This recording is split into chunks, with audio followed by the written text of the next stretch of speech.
દાહોદના ફતેપુરામાં વલુંડી ગામે નવનિર્મિત હરિમંદિરમાં પ્રાણ પ્રતિષ્ઠા મહોત્સવ ભવ્ય રીતે સંપન્ન થયો.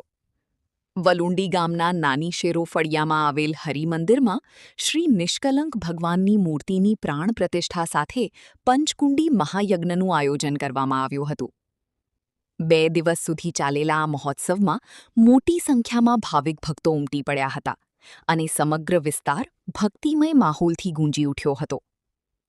આ પ્રસંગે બેણેશ્વર ધામના પીઠાધીશ્વર મહંત અચ્યુતાનંદજી મહારાજ ઉપસ્થિત રહ્યા હતા અને તેમણે ભક્તોને આશીર્વચન આપ્યા હતા.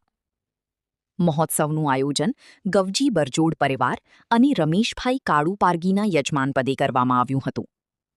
શાસ્ત્રોક્ત વિધિ મુજબ યજ્ઞમાં આહુતિઓ આપી ધાર્મિક વિધિઓ પૂર્ણ કરવામાં આવી હતી.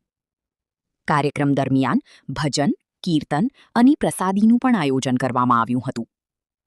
આ મહોત્સવને લઈને ગામ અને આસપાસના વિસ્તારોમાં ભારે ઉત્સાહ જોવા મળ્યો હતો અને સમગ્ર પંથક ધાર્મિક રંગમાં રંગાઈ ગયો હતો.